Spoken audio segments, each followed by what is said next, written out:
When BMW introduced its new Mini in 2001, they were taking a bold gamble. This wasn't just a reinvention of a global icon. BMW were creating a modern pastiche of the beloved original, stepping into uncharted territory by producing their very first front-wheel drive car, a daring move for a brand that had built its reputation on dynamics of rear-wheel drive. Before we dive into how BMW pulled this off, let's take a quick trip back in time to explore the legacy of the original Mini and why it became such a cultural phenomenon. When the original Mini came out in 1959, it was a radical departure from what was normal then. All the cars were rear-wheel drive, and this was a city car that was well priced, quite spacious actually for something that was only 10 feet long, and was a fun car to drive. And then through the 60s, it became part of British life and actually became a cultural icon. And films like this, The Italian Job from 1966, firmly put it on the map. And even now, was it 40, 50 years on, this is a fun movie to watch. And the Minis are just a big, big, big part of it. I love it. But at some point, innovation stalled in the BMC world. And look at this, it was made by, 5 different badges. And then they had many failed reboots. They tried to continue the innovation story, but most of these things never saw light of day because either they were hideously ugly or didn't have the right financial backing or something like that. So when the MINI Clubman came along, it was 15 years or so later. By then there were plenty of other small cars on the market competing with the Mini and actually doing a lot better job at keeping their occupants safe and entertained.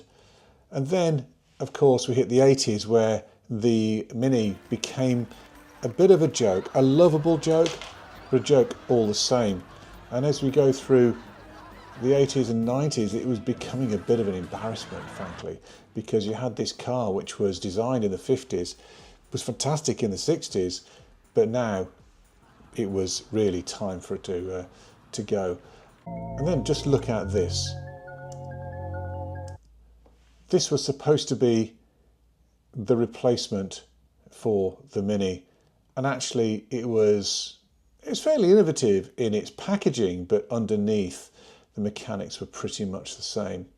So despite the lack of innovation, there's absolutely no doubt people love the Mini. As all of the owners, you certainly can't dismiss the motorsport through the ages and now the classic rallies. So with this as a background, BMW had a high bar to meet, and it would have been so easy for them to get it wrong. By the time BMW bought Rover in 1994, there were several designs on the drawing boards for the replacement Mini at Rover HQ. And between Rover and BMW, the final designs were chosen. So a big part of the design exercise was the engine choice. Rover, of course, wanted to use their K-Series engine, which was technically advanced and a proven unit. BMW, on the other hand, were not happy with this choice.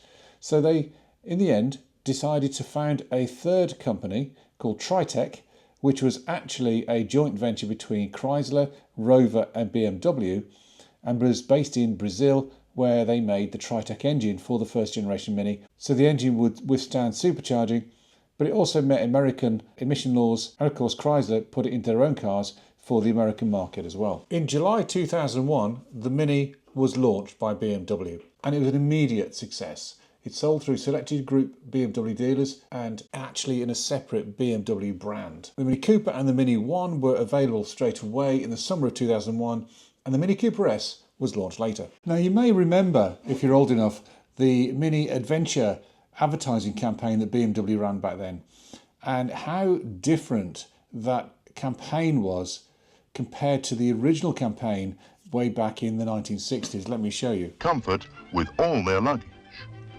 Look how much room there is.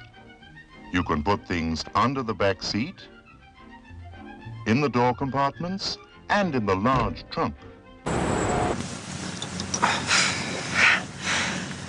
Wow, there's a lot of room in here, huh? Yeah. Something tells me that the advertising standards wouldn't allow that today. It's worth reminding ourselves what the competition was back then. We had the VW Beetle, of course, the Audi A2 and the Mercedes A-Class. How many of those do you see today? You still see the Mini. Quite interesting, that.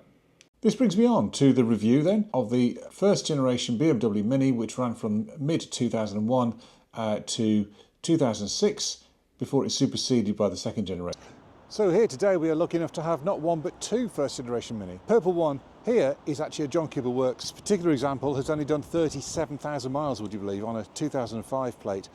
The red one here is a 97,000 mile 2002, made just a year into the production run. And these are really getting quite hard to find in good condition, given how old they are now. Let's take this red one for a drive and let's see how it behaves. When new, this car had 115 horsepower and 0 to 60 in 9.1 seconds.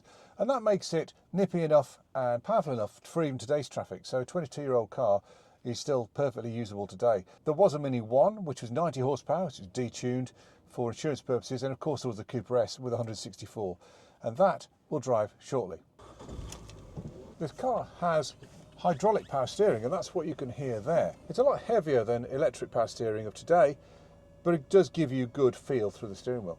There's a 5-speed manual gearbox, which is actually pretty tight and easy to use. There is a fair amount of road noise in the car, and the suspension is pretty thumpy over potholes and so on, but that really adds to the experience because it is a driver's car.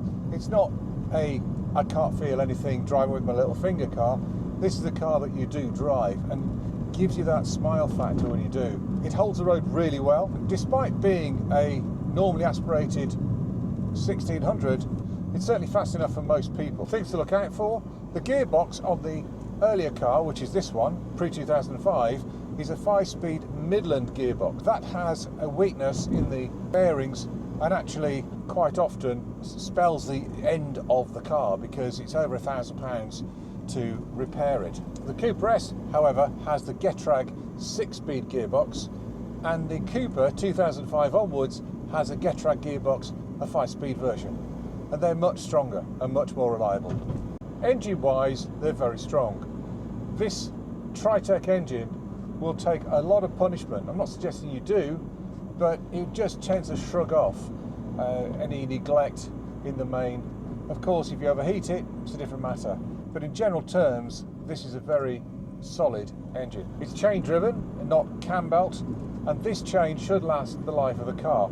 In later Minis, cam chains are a problem that you'll read about on the forums. In 6 years I've been a Mini specialist, we've only done a handful of chains on the Tritec engine. On the next generation, however, we do one a week. The interior is a very nice place to be. It's all high quality materials, well put together, and even after 22 years, this car has got no rattles inside. Central speedo, very iconic for the Mini. The rev counters in front of the steering wheel. And down here we have the air conditioning and the radio. 5-speed gearbox as discussed. Under the bonnet, it's all pretty compact in there. To do any major maintenance on the car, you've got to take the front of the car off and then you've got good access. Interestingly, the headlights stay with the bonnet as the bonnet raises. That's in contrast to the next generation of Mini where they stay in place. So now we're in the JCW, and it looks pretty much the same in here as it does in the Cooper. The big difference, of course, is when you start the engine. And you get that supercharger whine. Options wise, this could be a higher spec or a low spec depending on what the first owner ticked in the options boxes. Let's see how it drives. When new, this car had 210 horsepower. The standard Cooper S had 164. The extra power came from a reduced pulley on the supercharger, bigger injectors, high lift cam and a remap. Something that some people have actually reproduced on their Cooper S in later years. For most cars of this age, the JCW was a dealer fit option. Now I'm in 4th gear doing 27 miles an hour. And I'll show you just how responsive this car is. Put your foot down and immediately you get pushed back in the seat. Power-wise, it's effortless to drive. You still got the harsh ride, you still got a fairly heavy steering, but the big difference here is how it pulls. From 15 miles an hour a second, when you floor it,